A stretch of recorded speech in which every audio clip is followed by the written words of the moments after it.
नमस्ते, मी योगेश कुटे. लेट्सअप खबर बातमध्ये तुम्हा सर्वांचं पुन्हा एकदा स्वागत. धनंजय मुंडे यांच्या विरुद्ध अंजली दमानिया यांनी आज जोरदारपणे आरोप केलेले आहेत.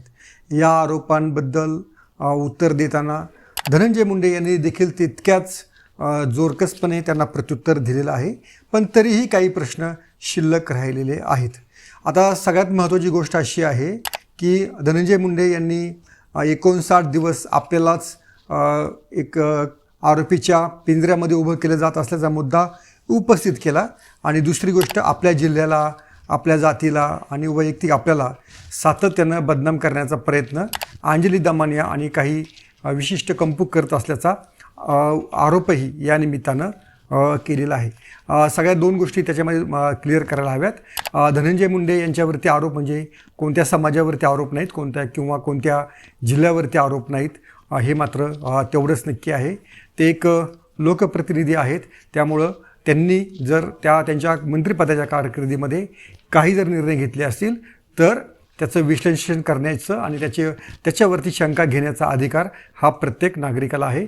आणि त्या शंकेचं उत्तर त्यांनी त्यांच्या पद्धतीनुसार द्यावं.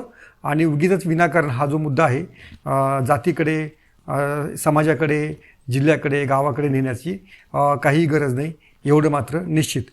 धनंजय मुंडे यांच्या समर्थकांनी देखील हा व्हिडिओ पूर्ण पाहून झाल्यानंतर आपलं मत व्यक्त करावं.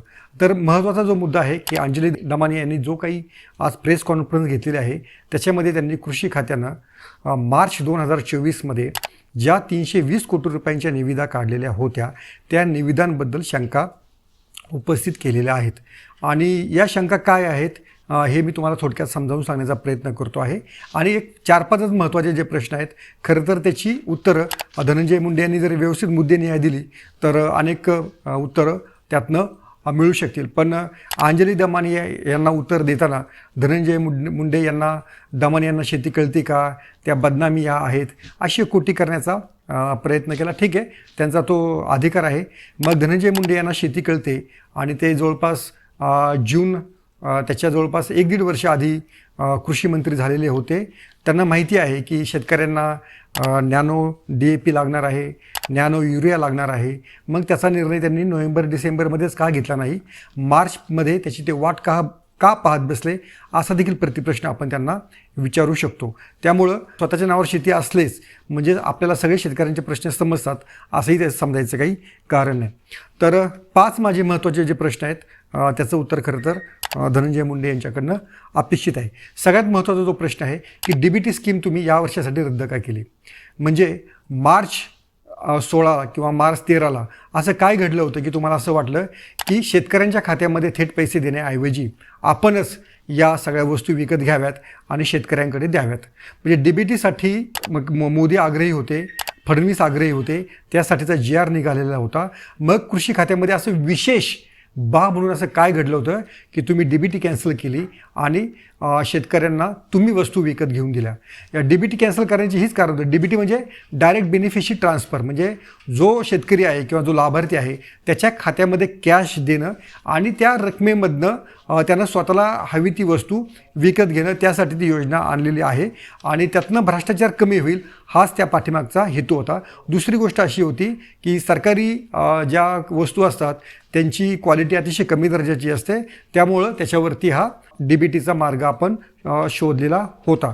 आणि त्यासाठी जिल्हा परिषदांपासून तर राज्य सरकारच्या अनेक खात्यांपर्यंत त्यासाठीचा तो आदेश लागू होता.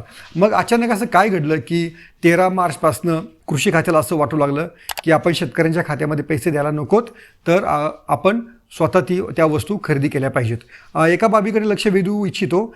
याच काळामध्ये व्ही राधा म्हणून कृषी खात्याच्या सचिव होत्या. व्ही राधा या कशा प्रकारच्या अधिकारी आहेत की ती कठोर शिस्तीच्या आहेत, प्रामाणिक अधिकारी आहेत, म्हणून त्यांची प्रशासनामध्ये ओळख आहे. आणि याच काळामध्ये व्ही राधा यांची बदली झालेली होती. त्यामुळं व्ही राधा यांना का बदलण्यात आलेला आहे, व्ही राधा यांचा नेमका कशाला विरोध होता, तर तो DBTनुसारच शेतकऱ्यांना कॅश द्यावी असा त्यांचा आग्रह होता. आणि धनंजय मुंडे यांना ते मान्य नसावं आणि त्यातनंच व्ही राधा यांची बदली झाली अशी तेव्हा कुजबूज होती. मात्र दमानिया यांनी जे आरोप केले त्याच्यानंतर स्पष्ट झालेलं आहे की व्ही राधा यांची बदली मागे जी काही कारणं आहेत त्याच्या मागे ही 16 मार्चच्या या सगळ्या निविदा आहेत. आणि अंजली दमानिया यांनी आरोप करताना फक्त धनंजय मुंडे यांनाच टार्गेट केलेलं आहे आणि राज्याचे तेव्हाचे अर्थमंत्री अजित पवार आणि विशेष बाब म्हणून मंजूर करणारे एकनाथ शिंदे यांना मात्र त्यांनी अलगदपणे बाजूला ठेवलेला आहे. खरं तर हा निर्णय एकनाथ शिंदे यांच्या स्वाक्षरीने घेतलेला आहे. अर्थमंत्री म्हणून अजित पवार यांची देखील त्यास मान्यता आहे. त्यामुळे तिघांनी मिळून हा निर्णय घेतलेला आहे आणि कृषी खात्याला या वस्तू खरेदी करण्याची परवानगी दिलेली आहे. आता हा सगळ्यात म्हणजे DBT कॅन्सल एकट्या धनंजय मुंडेंनी केलेली नाही आहे, तर या तिघांचं त्रिकूट होतं आणि त्या तिघांनी मिळून ती कॅन्सल केलेली आहे. त्यामुळं तिघांनी याचं उत्तर देणं अपेक्षित आहे. दुसरा मुद्दा असा आहे की जे नॅनो युरिया आणि नॅनो DAP जे इफ्को जी संस्था आहे, जे धनंजय मुंडे यांनी जोरात सांगितलं की ती सरकारी संस्था आहे, सरकारी कंपनी आहे आणि त्या सरकारी कंपनीकडे आम्ही खरेदी केलेलं आहे. पण प्रत्यक्षामध्ये जर तुमच्याकडे MAIDC म्हणजे महाराष्ट्र कृषी औद्योगिक कॉर्पोरेशन महामंडळ जर तुमच्याकडे होतं आणि ते इफ्कोचं जर तुमच्या ते वितरक होतं, मग तुम्हाला हे DAP किंवा युरिया हे तुम्हाला MAIDC मार्फत देखील वितरित करता आलं असतं. मग तुम्ही ते न करता ट्रेडर्सकडनं तुम्ही ते का खरेदी केलं? बरं, इफ्कोकडनं तुम्ही थेट खरेदी केलं असं म्हणता, पण मग ट्रेडर्स त्याच्यामध्ये का ठेवला?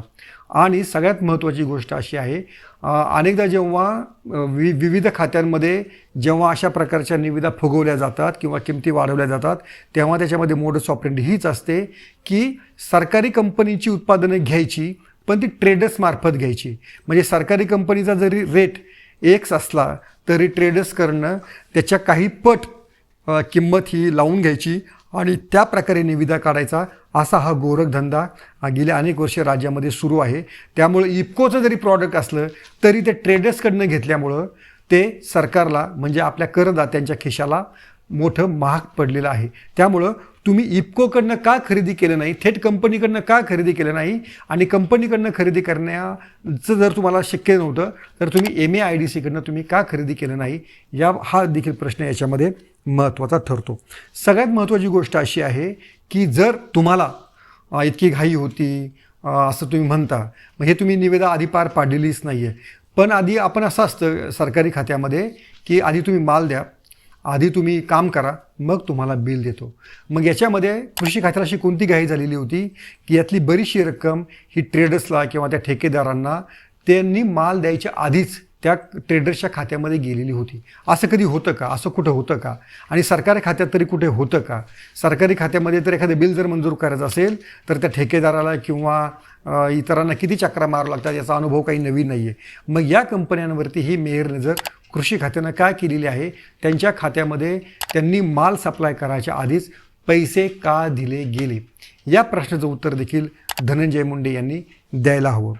दुसरी गोष्ट अशी की हा साधा नियम आहे की जेव्हा आपण होलसेलमध्ये कोणती गोष्ट खरेदी करतो तेव्हा ती स्वस्त मिळते आणि एखादा नग किंवा किरकोळमध्ये रिटेलमध्ये आपण खरेदी केलं तर ती महाग मिळते.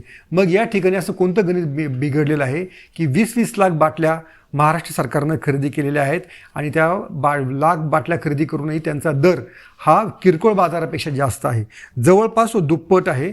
आणि त्याची आकडेवारी अंजली दमानिया यांनी दिलेली आहे की 500 मिलीलिटरची बाटली आजही बाजारामध्ये 92 रुपयाला आहे नॅनो युरियाची आणि ती सरकारनं 220 रुपयाला घेतलेली आहे. जवळपास तिप्पट फरक हा झालेला आहे. तर मला वाटतं हे का झालं, कशामुळे झालं? त्यामुळं होलसेल न जर तुम्ही खरेदी केली तर ते रेट कमी व्हायला पाहिजे होते, हे का होऊ शकलेलं नाही, याचं उत्तर देखील धनंजय मुंडे यांनी सविस्तरपणे मुद्देनिहाय द्यावं. आजच्या प्रेस कॉन्फरन्समध्ये त्यांनी केवळ राजकीय टोलीबाजी केली आणि पत्रकारांनी पण त्यांना मुद्देनिहाय प्रश्न नाही विचारलेले, त्यामुळं मला वाटतं हे त्यांच्याकडनं सुटून गेलेलं असावं. तेच नॅनो DAP बाबत 269 रुपयाला बाटली आहे, ती सरकारनं 590 रुपयाला खरेदी केलेली आहे. बॅटरी स्पेअर जे आहे ते 2946ला आहे, ते 3426ला खरेदी केलेलं आहे. मेटाल्डे हाईल जे आहे ते 817चं 1275ला खरेदी केलेलं आहे आणि कॉटन बॅग ज्या आहेत ते 577च्या 1260 रुपयाला खरेदी केलेल्या आहेत. आणि धनंजय मुंडे यांनी सांगितलेलं आहे, इतक्या जोरात सांगितलं, आक्रमकपणे सांगितलं की रेट फक्त काय दमानियांनाच कळतात का?